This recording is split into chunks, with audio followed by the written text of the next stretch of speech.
নমস্কার। তথ্য বাংলাতে আপনাকে স্বাগতম। আজকের ভিডিওতে আমরা Ayushman Bharat beneficiary field verification ফর্মের প্রতিটি অংশ একদম সহজ বাংলায় বুঝে নেব। কোন ঘরে কি লিখতে হবে, কোথায় কি তথ্য দিতে হবে, কোন অংশ আবেদনকারী পূরণ করবেন এবং কোন অংশ শুধুমাত্র অফিসের জন্য, সবকিছু ধাপে ধাপে আলোচনা করব। তাই ভিডিওটি শেষ পর্যন্ত দেখুন। চলুন শুরু করা যাক। প্রথমেই রয়েছে আধার নাম্বার। এই ঘরে আবেদনকারীর ১২ সংখ্যার আধার নম্বর লিখতে হবে। নম্বরটি অবশ্যই আধার কার্ড অনুযায়ী সঠিকভাবে লিখবেন। এরপর রয়েছে অ্যাপ্লিক্যান্ট নেম। এখানে আবেদনকারীর নাম লিখতে হবে। নামের বানান অবশ্যই আধার কার্ড অনুযায়ী হবে। এরপর রয়েছে রেশন কার্ড নাম্বার। এখানে রেশন কার্ডের নম্বর লিখবেন। নম্বরটি রেশন কার্ড থেকে দেখে সঠিকভাবে লিখবেন। এর ঠিক নিচেই রয়েছে রেশন কার্ড ক্যাটাগরি। এখানে AAY, SPHH এবং PHH এই তিনটি অপশন দেওয়া রয়েছে। আপনার রেশন কার্ডে যে ক্যাটাগরি উল্লেখ রয়েছে শুধুমাত্র সেটিতেই টিক দেবেন। এবার আসি আধার লিঙ্কড মোবাইল নম্বর অংশে। এখানে সেই মোবাইল নম্বর লিখবেন যেটি আপনার আধার কার্ডের সঙ্গে লিঙ্ক করা রয়েছে। এরপর রয়েছে জেন্ডার। এখানে মেল, ফিমেল অথবা আদার। আপনার ক্ষেত্রে যেটি প্রযোজ্য সেটিতেই টিক দেবেন। এখন দেখে নেওয়া যাক ডেট অফ বার্থ অংশটি। এখানে জন্ম তারিখ DD/MM/YYYY ফরম্যাটে লিখতে হবে, যেমন 8/7/1991। জন্ম তারিখ অবশ্যই আপনার অফিসিয়াল নথি অনুযায়ী হবে। এরপর রয়েছে ফুল অ্যাড্রেস। এখানে আবেদনকারীর সম্পূর্ণ ঠিকানা লিখবেন, অর্থাৎ বাড়ি নম্বর, গ্রাম বা ওয়ার্ড, পোস্ট অফিস, থানা, জেলা এবং পিনকোড উল্লেখ করবেন। পরবর্তী ঘরটি হল ডিস্ট্রিক্ট। এখানে আপনার জেলার নাম লিখবেন। এরপর রয়েছে ব্লক অথবা ULB। এখানে আপনার ব্লক অথবা আরবান লোকাল বডির নাম লিখবেন। এর ঠিক নিচেই রয়েছে গ্রাম পঞ্চায়েত অথবা ওয়ার্ড। আপনি যদি গ্রামাঞ্চলে থাকেন তাহলে গ্রাম পঞ্চায়েতের নাম লিখবেন, আর যদি শহরাঞ্চলে থাকেন তাহলে ওয়ার্ডের নাম বা নম্বর লিখবেন। এবার আসি ফ্যামিলি হেড নেম অংশে। এখানে পরিবারের প্রধান সদস্যের নাম লিখতে হবে। এরপর রয়েছে টোটাল ফ্যামিলি মেম্বার্স। এখানে পরিবারে মোট কতজন সদস্য রয়েছেন সেই সংখ্যাটি লিখবেন। এরপর রয়েছে প্যান নাম্বার। যদি আবেদনকারীর প্যান কার্ড থাকে তাহলে এখানে প্যান নম্বর লিখবেন। এখন আমরা ইলেকটোরাল ডিটেলস অংশে চলেছি। প্রথমেই রয়েছে ইপিআইসি নাম্বার। এখানে ভোটার কার্ডের ইপিআইসি নাম্বার লিখতে হবে। এটি ভোটার কার্ডের ওপরেই দেওয়া থাকে।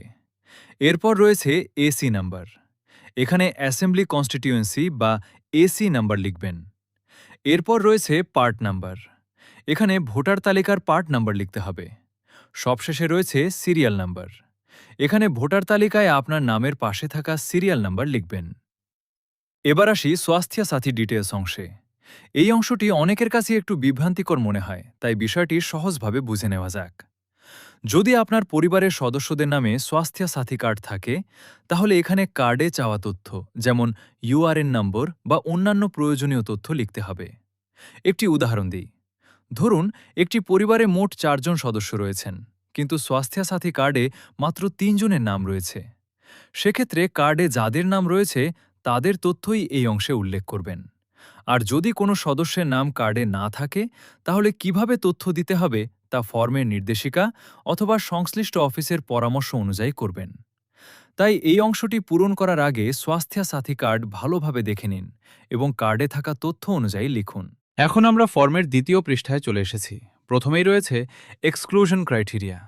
এখন আমরা চলে এসেছি এক্সক্লুশন ক্রাইটেরিয়া চেক অংশে। এই অংশটি খুবই গুরুত্বপূর্ণ। এখানে কয়েকটি প্রশ্ন দেওয়া রয়েছে। প্রতিটি প্রশ্ন ভালোভাবে পড়ে আপনার পরিবারের প্রকৃত তথ্য অনুযায়ী ইয়েস অথবা নোতে টিক দিতে হবে। এখন চলুন একে একে প্রতিটি পয়েন্টের অর্থ বুঝে নিই। প্রথমেই রয়েছে family income more than 8 lakh per year, অর্থাৎ আপনার পরিবারের মোট বার্ষিক আয় কি 8 লক্ষ টাকার বেশি। যদি বেশি হয় তাহলে ইয়েসে টিক দেবেন, আর যদি 8 লক্ষ টাকার কম হয় তাহলে নোতে টিক দেবেন।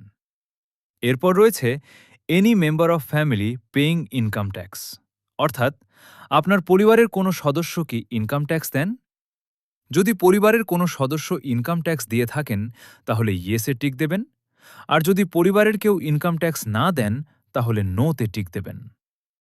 এরপর রয়েছে found in ASDD list for SIR/WBLA 2026 pole.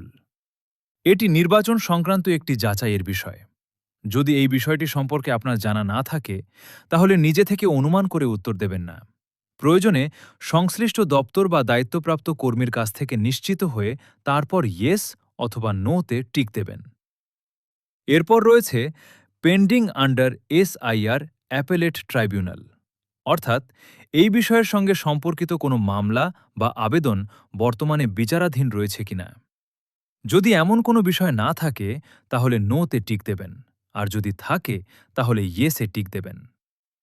এরপর রয়েছে পেন্ডিং CAA অ্যাপ্লিকেশন, অর্থাৎ আপনার নামে কোনো CAA আবেদন বর্তমানে পেন্ডিং রয়েছে কিনা।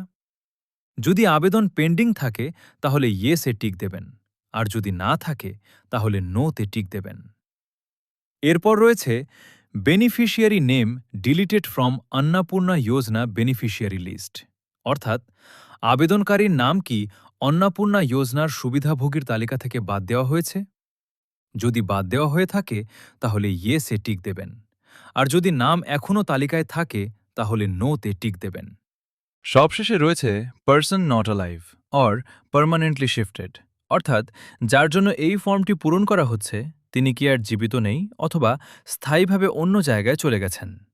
যদি এমন হয়, তাহলে ইয়েসে টিক দেবেন, আর যদি ব্যক্তি জীবিত থাকেন এবং একই ঠিকানায় বসবাস করেন, তাহলে নোতে টিক দেবেন।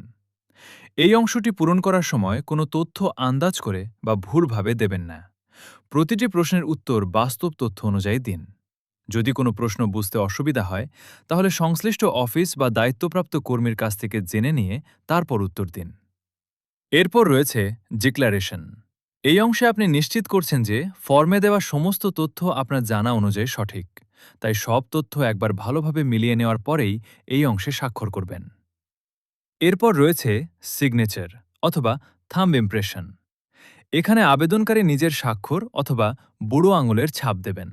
এর ঠিক নিচেই রয়েছে FLW রেকমেন্ডেশন অংশ। এই অংশ আবেদনকারীর জন্য নয়।